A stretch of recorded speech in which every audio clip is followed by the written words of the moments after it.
آپ دیکھ رہے ہیں سیرت النبی انٹرنیشنل فورم، قسط نمبر 239، عام الحزن یعنی غم و اندوہ کا سال، حصہ ششم یعنی آخری حصہ۔ مزید آگے جاننے سے قبل سیرت النبی انٹرنیشنل فورم کے چینل کو سبسکرائب کر لیجئے اور بیل کے بٹن کو دبا دیجئے تاکہ آپ کو آنے والی ہماری ہر نئی ویڈیو کی بر وقت اطلاع مل سکے۔ جناب خواجہ ابو طالب کی وفات کے بعد کفار مکہ کا انسانیت سوز رویہ۔ نبی مکرم صلی اللہ علیہ وسلم نے جس روز سے اللہ تعالیٰ کی توحید کی دعوت کا آغاز فرمایا، قریش نے اسی روز سے دل آزاری اور اذیت رسانی کا سلسلہ شروع کر دیا۔ لیکن ان کی یہ دل آزاریاں زیادہ تر پھپتیاں کسنے، مذاق اڑانے اور دشنام ترازیوں تک محدود تھیں۔ اگرچہ فقراء صحابہ کو وہ طرح طرح کی بدنی اذیتیں بھی دیتے تھے، لیکن سرکار دو عالم صلی اللہ علیہ وسلم کی ذات اقدس پر دسترازی کی جرت شاذ و نادر ہی کیا کرتے تھے۔ جناب خواجہ ابو طالب کی وفات سے وہ بند بھی ٹوٹ گیا اور ان بد نصیبوں نے اس نبی اقدس و اطہر صلی اللہ علیہ وسلم کی ذات پر اپنے مظالم کی حد کر دی، جو دن بھر اپنے من موہنے اور محبت بھرے انداز سے انہیں اپنے سچے پروردگار کے حضور باریاب کرنے کے لیے سرگرم رہتا، اور رات کی خاموشی میں جب ساری دنیا میٹھی نیند کے مزے لوٹ رہی ہوتی، وہ جاگتا اور اپنے رب کریم کی بارگاہ میں رو رو کر ان کی ہدایت کے لیے دعائیں مانگتا تاکہ ان کے دونوں جہاں سنور جائیں، عذاب دوزخ سے وہ بچ جائیں اور نعیم فردوس کے مستحق قرار پائیں۔ فرط رنج و غم کے باعث چند روز تک حضور صلی اللہ علیہ وسلم خانہ نشین رہے، عام طور پر باہر نکلنے سے اجتناب فرماتے، لیکن کچھ دنوں کے بعد نبوت کی ذمہ داریوں کے احساس نے میدان عمل میں لا کھڑا کیا اور حسب سابق بڑی گرم جوشی سے لوگوں کو جھوٹے خداؤں کے نغے سے نکال کر اللہ وحدہ لا شریک کے سامنے سر تسلیم خم کرنے کے لیے کوششیں شروع کر دیں۔ مشرکین کو پہلے حضرت ابو طالب کا لحاظ بھی تھا اور خوف بھی۔ جب وہ دار فانی سے رخصت ہو گئے تو انہوں نے دل کھول کر سرور دو عالم صلی اللہ علیہ وسلم پر تشدد کا آغاز کر دیا۔ ایک روز آپ صلی اللہ علیہ وسلم گزر رہے تھے، ایک کمینہ خصلت انسان نے آپ صلی اللہ علیہ وسلم کے سر مبارک پر مٹی ڈال دی، گیسوئے عنبری خاک آلود ہو گئے۔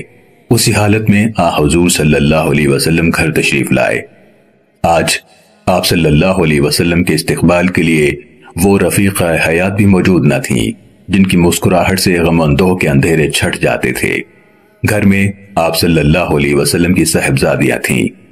انہوں نے جب اپنے پدرے بزرگوار کو اس حالت میں دیکھا تو صبر نہ کر سکیں، شدت غم سے آنکھوں سے آنسو ٹپکنے لگے۔ ایک صاحبزادی صاحبہ پانی بھر کر لائیں، حضور صلی اللہ علیہ وسلم کے گیسوئے عنبری کو دھونا شروع کیا۔ وہ دھو بھی رہی تھیں اور رو بھی رہی تھیں۔ حلم و وقار کے پیکر باپ صلی اللہ علیہ وسلم نے یہ کہہ کر اپنی لخت جگر کو تسلی دی، اے بنیا لا تمکی فإن اللہ مانع، اے میری پیاری بچی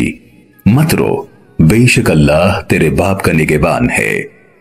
حضرت ہشام رضی اللہ تعالیٰ عنہ اپنے والد حضرت عروہ رضی اللہ تعالیٰ عنہ سے روایت کرتے ہیں کہ نبی کریم صلی اللہ علیہ وسلم نے فرمایا، قریش بزدل بنے رہے یہاں تک کہ خواجہ ابو طالب نے وفات پائی۔ ابو لہب، حکم بن ابو لاس بن امیہ، عقبہ بن ابی معیط، عدی بن الحمرہ اور ابن الاسدع العزری حضور صلی اللہ علیہ وسلم کے پڑوسی تھے۔ حضور صلی اللہ علیہ وسلم کو ستانے کا کوئی موقع ہاتھ سے نہیں جانے دیتے تھے۔ آپ صلی اللہ علیہ وسلم اپنے گھر میں نماز پڑھ رہے ہوتے تو بکری کی اوچڑی آپ صلی اللہ علیہ وسلم پر پھینک دیتے، ہانڈی پک رہی ہوتی تو اس میں گندگی ڈال دیتے، گھر کا کوڑا کرکٹ اکٹھا کرتے، پھر اسے اٹھا کر آپ صلی اللہ علیہ وسلم کے صحن میں پھینک دیتے۔ آپ صلی اللہ علیہ وسلم ان گندی چیزوں کو لکڑی پر اٹھا کر باہر لاتے اور دروازے پہ کھڑے ہو کر صرف اتنا فرماتے، یا بنی عبد مناف ایو جواری ھذا، اے عبد مناف کی اولاد، تم ہمسائیگی کا حق ایسے ہی ادا کرتے ہو، پھر اسے ایک طرف پھینک دیتے۔ ان میں سے بجوز حکم بن ابو لاس کے کسی کو ایمان نصیب نہیں ہوا۔ اس سے پہلے ہم کئی واقعات بیان کر چکے ہیں جن میں سرکار دو عالم صلی اللہ علیہ وسلم کو مشرکین مکہ نے جسمانی اذیتیں پہنچائیں یا پہنچانے کا ارادہ کیا، لیکن اللہ تعالیٰ نے ان پر ایسا رعب اور ہیبت طاری کر دی کہ وہ اپنے مذموم ارادوں کو عملی جامہ نہ پہنا سکے۔ علامہ ابن کثیر رحمۃ اللہ علیہ ان کے بارے میں لکھتے ہیں،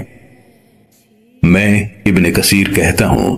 کہ میرے نزدیک اکثر وہ واقعات جیسے غلیظ اوجھڑی کا حالت نماز میں آپ صلی اللہ علیہ وسلم کے کاندھوں پر ڈال دینا، پھر سیدہ فاطمۃ الزہرا رضی اللہ تعالیٰ عنہ کا تشریف لانا اور اس کو اٹھا کر پرے پھینکنا اور پھر مشرکین کو برا بھلا کہنا۔ اور اسی طرح حضرت عبداللہ بن عمر رضی اللہ تعالیٰ عنہما کی وہ روایت جس میں کفار کا آپ صلی اللہ علیہ وسلم کا شدت سے گلا مبارک گھونٹنا اور جناب حضرت ابو بکر صدیق رضی اللہ تعالیٰ عنہ کا ان کے درمیان حائل ہونا اور یہ فرمانا کہ تمہیں شرم نہیں آتی کہ تم اس شخص کو قتل کرتے ہو جو یہ کہتا ہے کہ میرا پروردگار اللہ ہے۔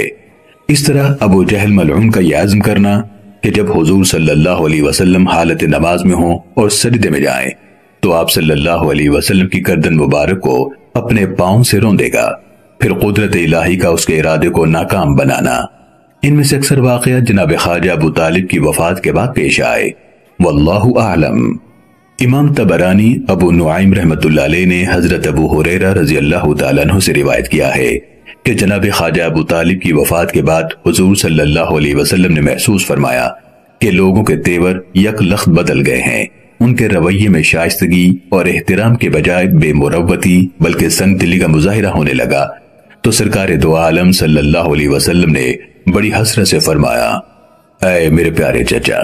کتنی جلدی میں تیرے کھو جانے کو محسوس کرنے لگا ہوں۔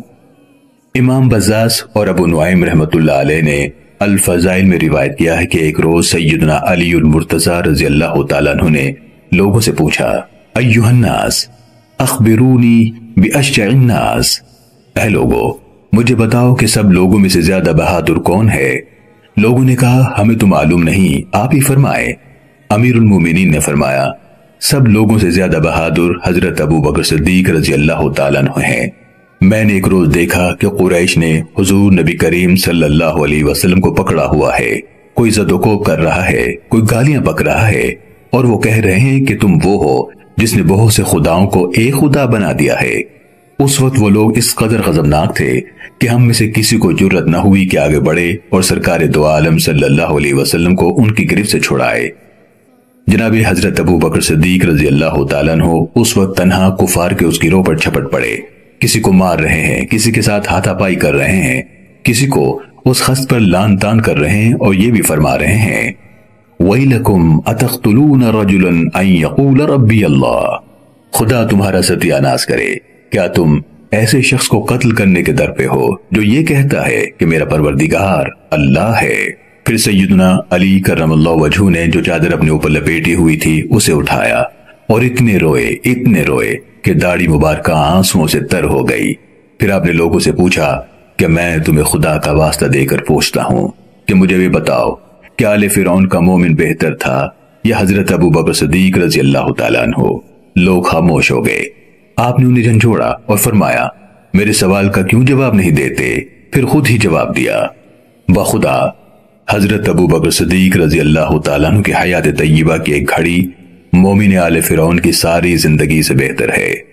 وہ اپنے ایمان کو چھپاتا تھا اور حضرت ابو بکر صدیق رضی اللہ تعالیٰ عنہ اپنے ایمان کا ببانگ دوہل اعلان کرتے تھے۔ الغرض اس محترم چچا کے انتقال کے بعد مشرکین مکہ کمینگی کی حد تک اذیت رسانی پر کمر بستہ ہو گئے، اور جب بھی انہیں موقع ملتا اذیت رسانی کی حد کر دیتے۔ کوئی شخص آپ صلی اللہ علیہ وسلم کی بات سننے کا روادار نہ تھا۔ آپ صلی اللہ علیہ وسلم بڑی کوشش فرماتے کہ اپنی قوم کو عمل اور عقیدے کی پستیوں سے نکالے اور صراط مستقیم پر انہیں گامزن کر دے جو فلاح دارین کی منزل تک پہنچاتی ہے، لیکن ان لوگوں نے گویا تہیہ کر رکھا تھا کہ وہ کسی قیمت پر آپ صلی اللہ علیہ وسلم کی بات نہیں سنیں گے اور نہ آپ صلی اللہ علیہ وسلم کی دعوت کو قبول کریں گے۔ ان لوگوں کی ہٹ دھرمی اور سرکشی تبلیغ اسلام کی راہ میں مشکلات کے پہاڑ کھڑی کر رہی تھی، لیکن جس ہستی کے ہاتھ میں اسلام کی اشاعت کا پرچم تھا اسے اپنی نبوت کی صداقت، اپنے دعوت کی حقانیت اور اپنے بھیجنے والے کی بے پایہ قوت پر اتنا پختہ اور ناقابل شکست یقین تھا کہ مصائب و آلام کی یہ طوفان اسے ذرا ہراساں نہیں کر سکتے تھے۔ اسے اپنے رب کریم کی حکمتوں پر اتنا بھروسہ تھا کہ حالات کی سنگینی سے وہ قطعاً خوفزدہ نہیں تھے۔ محترم سامعین و ناظرین کرام، اللہ رب العالمین قرآن مجید فرقان حمید میں ارشاد فرماتا ہے،